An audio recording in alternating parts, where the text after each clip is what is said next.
हाय developers. So last part के अंदर मैंने आपको ये बताया था कि एरे क्या होता है, जावा के अंदर एरे किस तरीके से डिक्लेयर कर सकते हैं, कैसे उसको यूज कर सकते हैं एंड ऑल।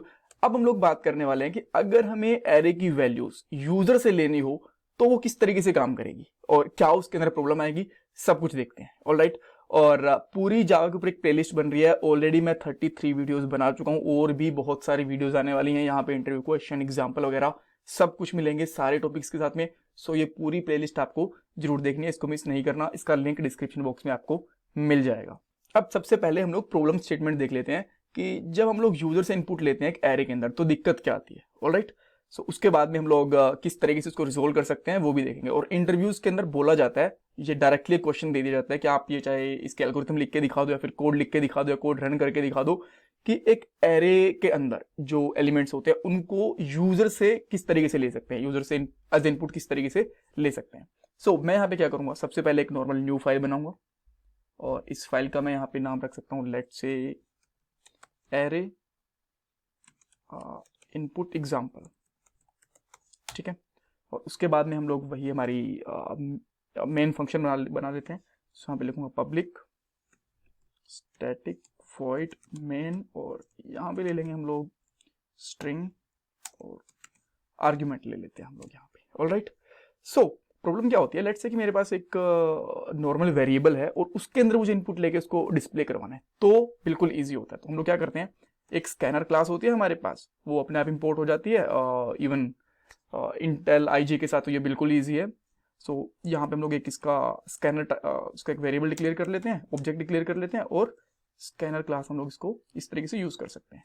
अब हम लोग क्या करते हैं, एक इंटीजर कोई भी एक वेरिएबल ले लेते हैं, जिसमें एक्स ले लिया और यहाँ पे लिखेंगे स्कैन डॉट निट नेक्स्ट और इसके अंदर यहाँ पे हमें डालना पड़ता है सिस्टम डॉट इन, ताकि हम लोग कमांड लाइन से इनपुट ले पाए, सिस्टम डॉट इन। ऑलराइट। और जैसे ही हम लोग यहाँ पे आते हैं तो एक इनपुट डाल देता हूं मैं यहाँ पे लिखेंगे shout please enter input well. ठीक है। और यहाँ पे हम लोग बाद में उसको शॉर्ट करवा देंगे, प्रिंट करवा देंगे और यहाँ पे मैं डाल दूंगा एक्स सिंपली। तो यहाँ पे आपको बिल्कुल भी प्रॉब्लम नहीं आने वाली। ये वाली चीज हम लोग 3-4 बार देख चुके हैं, इसके अलग से वीडियो भी बना चुका हूँ और जहां जहां भी इसकी जरूरत पड़ती है लूप वगैरह के साथ में आपको दिखा देता हूँ। तो यहाँ पे एंटर अ वेल और मैंने यहाँ पे एंटर डाल दिया, लेट्स से मैंने 10 डाल दिया और यहाँ पे हमारी वैल्यू प्रिंट हो गई। सिंपल है, बिकॉज यहाँ पे एक इनपुट था।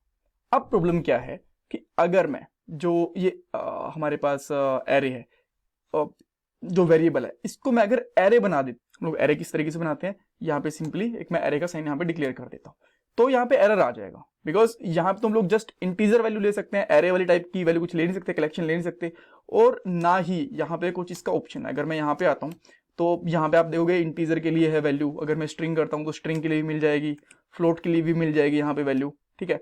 बट अगर मैं एरे कुछ सर्च करने की कोशिश करता हूँ तो मुझे कुछ भी नहीं मिलता और ये भी काम नहीं करने वाला अगर आप सोच रहे हो ARR करेगा तो। ठीक है। तो इसको किस तरीके से हैंडल करना है ये हम लोग पहले देख लेते हैं।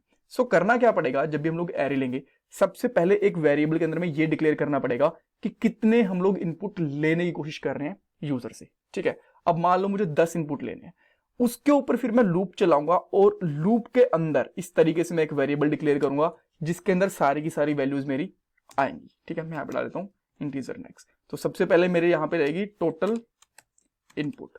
तो यहाँ पे मान लो मुझे 10 इनपुट करने हैं, 20 इनपुट करने हैं, ये मैं डाल दूंगा और इसके बिहाफ पे मैं एक लूप चलाऊंगा जिसके अंदर जाके हम लोग उस एरे के अंदर स्कैन डॉट नेक्स्ट वाली क्लास लिखेंगे और एक एक वेरिएबल हमारा ऐड होता जाएगा। राइट। अगर आपको समझ में आ गया तो अच्छी बात है, आप वीडियो को पॉज करके वो कोड कर सकते हो। अदरवाइज मैं आपको अभी इंप्लीमेंट करके भी दिखाता हूँ। सबसे पहले मैं लिखूंगा please enter total element of array. ठीक है। सबसे पहले मेरे पास ये आएगा। अब मैं यहाँ पे क्या करता हूँ, सिंपली स्टेप बाय स्टेप चलता हूँ टोटल नंबर। ठीक है। सो जैसे मैं यहाँ पे रन करूंगा तो मैं यहाँ पे एंटर करूंगा कि मुझे कितने एक एरे के अंदर एलिमेंट चाहिए, 5 चाहिए, 10 चाहिए, 20 चाहिए। तो जैसे मैं यहाँ पे लिखता हूँ, मान लो मुझे 5 एलिमेंट चाहिए, मैं 5 डाल दूंगा और मेरा 5 इनपुट आ गया।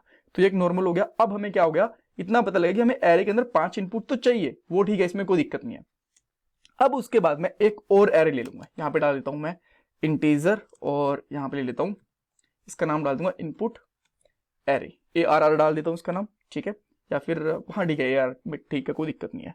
यहाँ पे मैं सिंपली इस तरीके से डिक्लेयर करूंगा और यहाँ पे लिखूंगा न्यू इंट, ठीक है। न्यू इंट वैल्यू आएगी, कितनी वैल्यूज डालनी है, टोटल इनपुट। इसके अंदर ये एरे को ये पता चल गया, अच्छा यहाँ पे स्मॉल इनपुट आएगा, इंटीजर आएगा, ठीक है। इसको ये पता चल गया कि अच्छा मेरे अंदर 10 वैल्यूज डलने वाली है, ठीक है।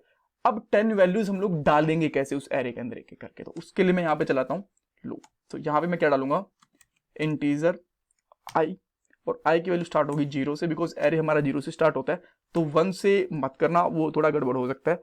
और यहाँ पे हम लोग डालेंगे आई, कहाँ तक चलेगा, टोटल इनपुट से एक कम चलेगा, बिकॉज वैल्यू 0 से स्टार्ट होती है, राइट। इसलिए तो अगर 1 से स्टार्ट होती तो इक्वल टू कर लेते हैं हम लोग, यहाँ पे इस तरीके से इक्वल टू कर लेते हैं, ठीक है। अदरवाइज अभी एक कम चलेगी, बिकॉज ये वैल्यू 0 से स्टार्ट होते हैं। और यहाँ पे डाल देंगे आई प्लस प्लस, परफेक्ट। अब इसके अंदर हमें क्या लिखना है, ये आपको ध्यान से देखना है। मैं यहाँ पे डालता हूँ इनपुट एरे, और इसके अंदर आई रहेगा, ठीक है, कि फर्स्ट पोजीशन के ऊपर ये डाल दो, सेकंड के ऊपर ये डाल दो, थर्ड के ऊपर ये डाल दो, तो इसके अंदर इस तरीके से वैल्यूज आती रहेंगी। और इसके मैं यहाँ पे करता हूँ equal to scan dot next input, और नेक्स्ट इनपुट यहाँ पे हमारी एक एक इनपुट करके आता रहेगा। तो ये हमारे पास सारी की सारी वैल्यूज एक्सेप्ट कर लेगा, ठीक है। तो जैसे हमारे पास यहाँ पे एक लाइन डल गई, तो इसके बाद हम लोग यहाँ पे डालेंगे जस्ट इसके यहाँ पे डालेंगे प्लीज एंटर